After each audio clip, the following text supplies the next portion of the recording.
carefully whatever information I will deliver with you is going to be completely awesome. Most of information about Dr. B.R. Ambedkar has been narrated very talented and very talented and very auspicious each one of you and as well as my respected sir Pankaj sir. Today, first of all, let me share you what information I am going to tell. Most of things I will because Hindi बोलने में समस्या होगी तो मैं English बोलता रहूंगा. मेरी समस्या कि जब कभी मैं हिंदी बोलता हूँ इंग्लिश का कॉम्बिनेशन चलता रहता है तो उसको थोड़ा सा आपको मैनेज करना पड़ेगा. No any problem. You have to 100% sure. सबसे पहले हम लोग अगर भीम बाबा साहब की बात करते हैं तो most of information about Baba Saheb has been narrated by you. But लेकिन मुझे जो पर्सनली लगता है बाबा साहब उनका टैलेंट, लेकिन यार जब कभी भी अगर आपको यानी कि आउट ऑफ करेज लगे तो आप कुछ नहीं केवल बाबा साहब की आप यानी कि बायोग्राफी पढ़ लोगे तो आप फुल ऑफ करेज हो जाओगे. आपके अंदर जब कभी भी करेज की डिफिशिएंसी दिखे तो आपको कुछ नहीं करना है. बाबा साहब की आपको इंटरनेट में बहुत सारी यानी कि इंटरनेट पे क्लिप्स मिल जाएंगे. By watching you will get information about the Baba Saheb and you will feel energetic with yourself. अगर आप ऐसा करते हैं तो डेफिनेटली आपको एक ही पर्सनालिटी, अगर आप यानी कि चाहते हैं कि आप हमेशा एनर्जेटिक रहें तो एक ही पर्सनालिटी जो आपको हमेशा एनर्जेटिक रख सकती है बाबा साहब. बिकॉज जो दलितों के लिए, इवन मैं दलित वर्ड नहीं बोलूंगा, जो भी यानी कि जिनके साथ भी छुआछूत हुआ, जिनके साथ भी डिस्क्रिमिनेशन हुआ, मैं सबको दलित बोलता हूँ, उन्होंने उनके लिए बहुत ही बड़ा काम किया. अगर extreme level on the bottom level देखा जाए तो सबसे बड़ा डिफिनेशन को रिमूव करने का जो प्रोसेस शुरू किया वो बाबा साहब ने थी. तो एक बार जोरदार बाबा साहब के लिए एक बार तालियां बजाएं. एनर्जी की बात हो रही तो मैं कुछ भी शुरू करने से पहले चार पंक्तियां बोलता हूं एंड मैं विश्वास करता हूं, I believe in these lines. After listening these lines you feel awesome about Baba Saheb. Because मेरा ऐसा मानना है, लिखित तो हरवंश साहब बच्चे के द्वारा गए हैं, लेकिन मेरा ऐसा पर्सनल मानना है कि अगर आप इन लाइन को सुनते हैं, ये पूरी जो लाइंस है बाबा साहब पर पूरा सटीक बैठती हैं, तो लाइन को सुनिएगा और फील करिएगा. और बीच में मैं आपको बताता हूं कि लाइन का मतलब क्या होता है. What does lines mean? Listen carefully. ध्यान सुनो लोग कि जुनून हो अगर सर पे तेरे, अगर जुनून हो सर पे तेरे, अंतर में हो विश्वास, फिर ठोकर और ठुकराने का कहां होगा तुम्हें एहसास. ठोकर और ठुकराने का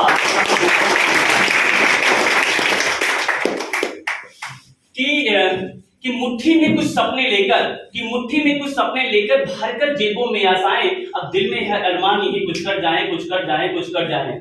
अगर बाबा साहब के अंदर ये अरमान ना होता कि दलित के लिए जिनके साथ में इतना बड़ा डिस्क्रिमिनेशन हो रहा है, जितना भेदभाव हो रहा है रिलीजन के बेस पर, रेसिज्म के बेस पर, नेपोटिज्म के बेस पर, अगर मैं इसको ना हटाऊं तो मैं कैसे अपने जो दलित यानी कि किसी भी कंट्री को अगर आगे बढ़ाना है तो each single person of the country plays vital role to enhance the economy, enhance the spirituality of the country. I hope आप समझ रहे होंगे, लेकिन मैं इंग्लिश बोलूंगा जरूर.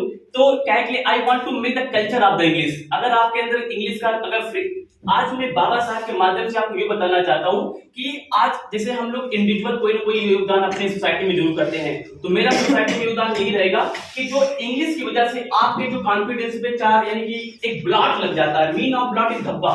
तो जो ब्लॉट लग जाता है मैं उसको हटाने की कोशिश जरूर करूंगा. ये यानी कि इंस्पिरेशन लेके बाबा साहब की कि अगर आपको इंग्लिश रिलेटेड कोई भी समस्या होती है तो मैं उसको जरूर करूंगा, क्योंकि ऐसा मेरा मानना है. Believe in English something I know about English.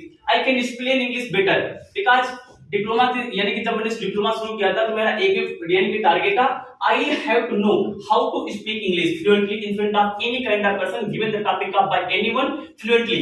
यही मेरा टॉपिक था. तो शायद उसी को लेके मैं यहाँ बताने जा रहा हूँ कि आपको जब कभी भी किसी भी लैंग्वेज में प्रॉब्लम हो, बिकॉज इंस्पिरेशन मिली है बाबा साहब ने अपने विजडम के आधार पर, इन्होंने अनेक किताबों के आधार पर उन्होंने उसको कुछ इंफॉर्मेशन गैदर की और उस इंफॉर्मेशन के बारे में आपको बताया, जिससे कि संविधान तैयार किया गया अलग अलग यानी कि नॉलेज के आधार पर, जिसको फॉलो करके कंट्री को रन किया जा रहा है. तो मेरा मानना है कि इंग्लिश अगर आपके यानी किसी भी प्रोग्रेस में इंग्लिश किसी प्रकार का बाधा डालती है तो डेफिनेटली मैं उसमें सपोर्ट जरूर करूंगा, जिसमें मैं सपोर्ट जरूर करूंगा. और एक बात याद रखना, जिंदगी में जब कभी तुमको संघर्ष की वजह से पीछे जाना पड़े, आप जैसे भी अपने आप में बेस्ट हो, केवल एक बात दिमाग में डाल लेना कि आप जैसे हो अपने आप में बेस्ट हो, केवल आपको on the daily basis a little bit of progress you have to do, because this will lead ahead in your life. After saying yourself I have to do something. मैं दो लाइन आपसे बोलूंगा, ये line अगर आप morning उठ के बोलते हैं तो आपको काफी एनर्जी मिलेगी. और मैं आपसे बुलवाऊंगा भी throughout a day, the power of saying to yourself, I have to do something, create miracle in your entire life. What I am going to say, पहले मैं इसका मतलब बताता हूँ। हर सुबह उठ के ये कहना कि मैं अपनी जिंदगी में कुछ करना चाहता हूँ, ये आपकी जिंदगी में एक मिरेकल ला सकता है। क्या ला सकता है? मिरेकल, चमत्कार। मैं ऐसा मानता हूं कि अगर आप उठने के बाद केवल अपने आप से ये वाक्य बोलते हैं, सबसे एनर्जेटिक वाक्य है क्या? कि मुझे जिंदगी में कुछ करना है। I don't know what I will do, but I know something I will do. अगर आप ये बोलते तो डेफिनेटली ये आपकी जिंदगी में एक रिवोल्यूशन ला देगा। जैसे बाबा साहब ने रिवोल्यूशन लाया, हर एक वो इंसान बाबा साहब है जो बाबा साहब की तरह मेहनत करना चाहता है। आप में से पता नहीं कौन कहां पे जाएगा, लेकिन याद रखना, आपको हर एक दिन, हर एक छोटी छोटी चीजों में आपको हमेशा अपने आप को इम्प्रोवाइज करना है। जितना आपको अपने आप को इम्प्रूव करेंगे, उतना ज्यादा आपका बेटरमेंट होगा।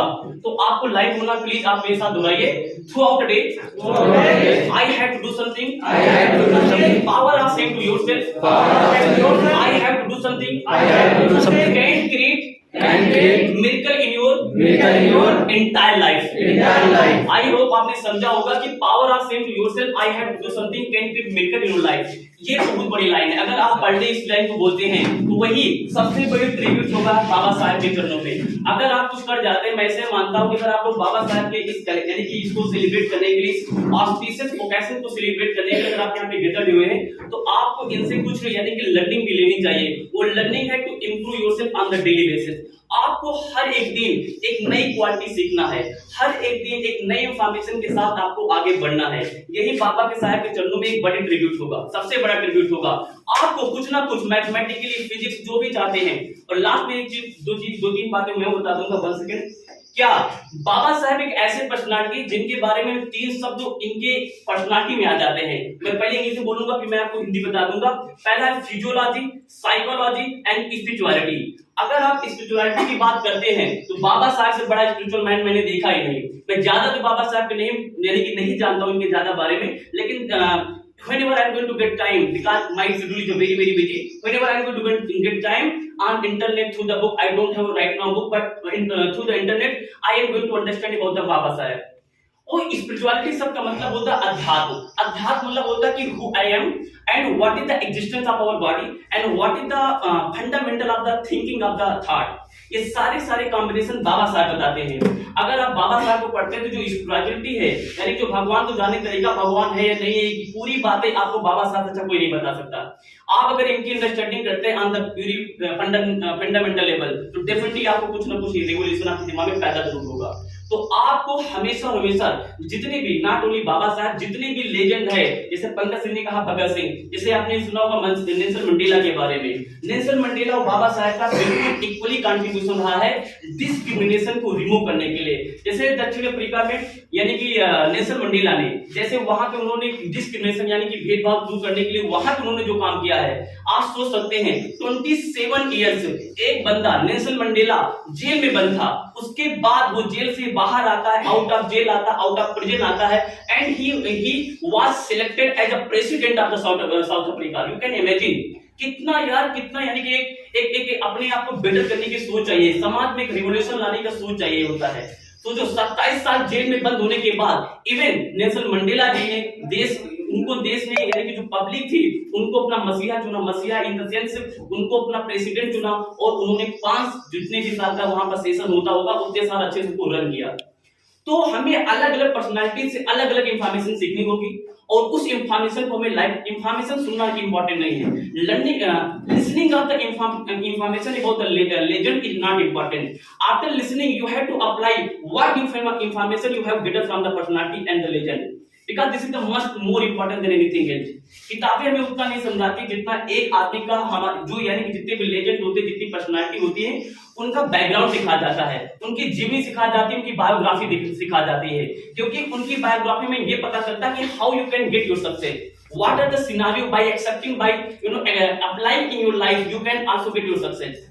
ये सब बताते हैं पर्सनालिटी के बारे में। तो आई होप अब मैं सोचे जैसे भी हमारी लाइफ का एक ही टारगेट है कि I have to read more then the more I am eligible the more I will learn the books. बहुत ही मल्टीपल टाइप की बुक पढ़ने का मैं इच्छुक हूँ, लेकिन राइट नाउ बहुत ही बिजी शेड्यूल होने की वजह से मैं नहीं कर पा रहा हूँ। लेकिन टारगेट मेरा लाइफ में हमेशा रहेगा कि the more I am able to learn the books from the entire world, not only Indian writer, entire world written by foreigner, written by Indian, I will read.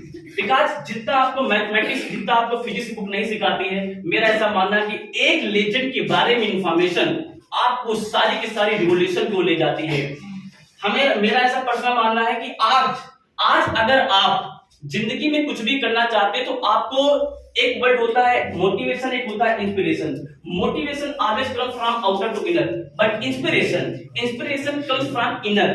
अगर आपको अंदर से प्रेरणा लेनी है, मोटिवेशन हमेशा बाहर से मिलता है। मैंने कहा भाई बहुत अच्छे हो, आपके फूल की गुब्बारा हो गए, सबने कहा मैं बहुत अच्छा तो I can do something, but not at all, it not true, because the hard work you are going to at night defines how successful you will in your life, am I right? आप रात में, छुपी हुई रात में, छुपी हुई अंधियारा में आप अपने माँ की जानकारी में, अपने पिता की जानकारी, अपने भाई की जानकारी जो नहीं करते हैं, एक्चुअल वो मेहनत है। मोस्ट ऑफ अस हम क्या करते हैं, हम ये करते हैं कि हमारे पापा बैठे, हमारी मम्मी बैठी, हमारी सिस्टर बैठी है, तो हम वो बुक ओपन करते हैं, वी स्टार्टेड लर्निंग, बट ये गलत फिलॉसफी है। आपको अंधियारे में पढ़ना होगा, कोई देख रहा है या नहीं देख रहा है, आपको हार्ड वर्क करना होगा। यही बाबा साहेब का आप लोगों के लिए संदेश था, यही मैसेज था कि जितने भी पिछले लोग हैं, जितने भी समाज के पिछले लोग हैं, उनको कहीं ना कहीं ये इंस्पिरेशन लेनी चाहिए कि आपको अपने आप को अच्छा बनाना है। अगर आप अपने आप को अच्छा नहीं बना सके तो कोई आपको अच्छा नहीं बना सकता। यही स्पिरिचुअलिटी का मतलब ही होता है। बाबा साहब से मैंने दो वर्ड और बोलूंगा, 2 मिनट। बाबा साहब के बारे में मैंने स्पिरिचुअलिटी का मतलब बताया। स्पिरिचुअलिटी मतलब होता है, ये जानना, मैं हिंदी बोल देता हूँ, कि मैं क्यों पैदा हुआ, मेरी एग्जिस्टेंस क्या है बॉडी में, नेचर हमें कैसे सपोर्ट करती है, ये सब बातें बाबा साहब से अच्छा कोई एक्सप्लेन नहीं कर सकता। Because he lived that life, उन्होंने वो जिंदगी जी, इसलिए मैं आपको बता रहा हूँ। बात हमारी नहीं कर रही है, तो ये आपको काम करना है। लास्ट में 4-5 लाइन, और आपको जब कभी भी एनर्जी की कमी हो, लाइफ में एनर्जी जैसी चीज अगर आपको चाहिए होती है, तो आप बाबा साहब लेजेंड को पढ़ना शुरू करें। आपको पक्का एक एनर्जी का, यानी एनर्जी आपको जरूर फील होगी। और लाइफ में, यानी कि लास्ट में 4-5 लाइनों के माध्यम से, ये एक फ्लो लाइन है, मैं आपको बोल के कुछ आपको मोटिवेशन देना चाहता हूँ। बाबा साहब नहीं, लेकिन बाबा साहब के माध्यम से हम हुए हैं, और हमारे माध्यम से आप लोग होंगे, और आप लोगों के माध्यम से आगे वाली जनरेशन तैयार होगी। तो आज बाबा साहब नहीं तो बाबा साहब के थ्रू मैं यहाँ पे कुछ लाइनें बोलूंगा, and I hope you will like, and after like you will apply whatever information I will tell my lines, whatever line I am going to repeat right now in front of you. Listen carefully. Harivansh Rai Bachchan की लिखी गई कृतियां है, लेकिन मैं विश्वास करता हूं कि बहुत एनर्जेटिक है, बहुत एनर्जेटिक में, यानी कि बेस फंसा हुआ है। सुनो, ध्यान सुनो सब लोग, कि नन्ही चींटी जब दाना लेकर दीवारों पर चढ़ती है, कि नन्ही चींटी जब दाना लेकर दीवारों पर चढ़ती है, चढ़ती दीवारों पर 100 बार फिसलती है। मन का विश्वास, रगों में साहस बढ़ता है, चढ़कर गिरना, गिरकर चढ़ना नहीं करता, आखिर उसकी मेहनत बेकार नहीं होती, कोशिश करने वालों की कभी हार नहीं होती। सिंधु में गोताखोर लगाता है, कि डूब किया सिंधु में गोताखोर लगाता है, जा जाकर खाली हाथ लौट के आता है। मिलते नहीं सहज ही मोती गहरे पानी में, मिलते नहीं, रिपीट में, मिलते नहीं मोती गहरे पानी में, मेहनत उसकी हर बार बेकार नहीं होती, कोशिश करने वालों की कभी हार नहीं होती। आज सफलता एक चुनौती से स्वीकार करो, आज सफलता एक चुनौती से स्वीकार करो, क्या कमी रह गई देखो और सुधार करो। जब तक सफल न हो नींद चैन को त्यागो तुम, संघर्ष के मैदान को छोड़ के ना भागो तुम, कुछ किए बिना ही जय जयकार नहीं होती, कोशिश करने वालों की कभी हार नहीं। अगर आप फाइट करेंगे तो जीत आपकी डेफिनेटली होगी। आप अपनी कमियों से लड़े, आप अपनी बुराइयों से लड़े। अगर आप अपने आप से लड़ सकते हैं, अपने आप को जीत सकते हैं, तो दुनिया की ऐसी कोई भी मटेरियल चीज नहीं है। मटेरियल का मतलब होता है whatever education you wanted to achieve, whatever respect you wanted to achieve from others, everything you will get, but if you are going to change yourself first of all, if you have ability to change yourself, then definitely other whatever you wanted to see, whatever change you wanted to see in the outer world also will be changed as well with the respect of time। लेकिन सबसे पहले आपको अपने आप को change करना पड़ेगा।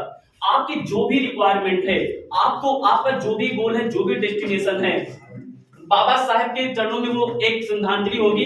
अगर आप कुछ बन के समाज के लिए कुछ भी कर जाओगे, अगर आप समाज के लिए कुछ भी कर जाओगे। तो बहुत जरूरी है कि आपको ये समझना कि बाबा साहब का मैसेज क्या था। तो आई होप आप सभी ने समझा होगा कि बाबा साहब का मैसेज क्या था। लास्ट में 2 लाइनें में और बोल देता हूं, उसके बाद वाणी को अपने करूंगा विराम। I will stop my language, listen carefully.